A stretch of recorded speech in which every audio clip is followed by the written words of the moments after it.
Notices some students gathered outside a room. Out of curiosity, he goes inside and sees Tyuman and his friends troubling a boy. Without fear, Araj stops them and tells them to leave the boy alone. But Tyuman refuses. The atmosphere gradually heats up, and a fight is about to break out, when suddenly, a teacher enters the room. In the next moment, Tyuman changes his behavior and pretends that everyone was just joking. The teacher believes him, and the matter ends there. The boy who was saved keeps thanking Araj repeatedly, and out of happiness, even takes him to buy a school uniform. Meanwhile, Tyuman is burning with jealousy inside. He was used to being treated like a king in the school, and Araj had struck directly at his pride. When Araj enters the class wearing the uniform, Tyuman realizes that this new boy will now study in his class. His irritation grows further when Araj brings ice for Laila's injured leg. Tyuman immediately knocks the ice down and warns Araj to stay away from Laila and says, "I only brought ice for her. It's not like I'm lifting her in my arms and spinning her around." Before the argument can escalate, the teacher enters the class. A little while later, Deniz arrives late to class and sits down without permission. The teacher scolds her and sends her out. Deniz tries to explain that she was helping her younger brother, but the teacher refuses to listen. At that moment, Araj speaks up again and says, "What's the big deal? Whether she apologized in Turkish or in Chinese, what difference does it make?" Hearing this, the whole class bursts into laughter. Numan becomes even more irritated, while the teacher throws both Araj and Deniz out of the class.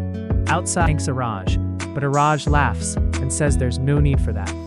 During their conversation, he learns that Deniz is not wealthy like the other students.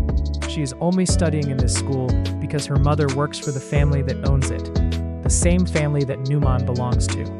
A little while later, all the students are called to the hall for a special program, chosen as the student leader. Laila congratulates him warmly, while Araj and Deniz watch quietly from the side. Numan, proud of his position, makes a speech about discipline and respect in the school. He emphasizes that everyone should follow the rules and honor the traditions of the institution. Araj listens carefully, but cannot help noticing the arrogance in Numan's tone. Deniz whispers to him that Numan always tries to show off his family's power. Meanwhile, Tyuman smirks, clearly enjoying the attention Numan is receiving, as if it strengthens his own influence. The teacher praises Numan's words, and the students clap, though some of them do so half-heartedly.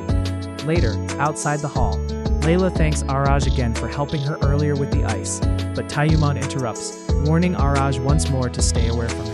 Already irritated, Araj quickly agrees and stands up. Both candidates walk to the stage. Tyuman tries to give a speech, but he cannot even properly explain why the students should vote for him. Then Araj smiles and says, "By the way, the food kept outside looks amazing. Honestly, you seem more like a sponsor than a leader." Hearing this, the entire hall bursts into laughter. The students keep mocking Tyuman, and for the first time, it feels like someone has truly challenged his dominance.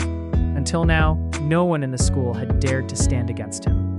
But in just a few days, Araj had changed everything. Almost every student had started liking him. Even Laila could not hide her smile. The more she looked at Araj, the clearer it became that she was beginning to be impressed by him. After the program ends, Deniz and the boy whom Araj had helped earlier decide to walk him home. On the way, they discover that Araj is a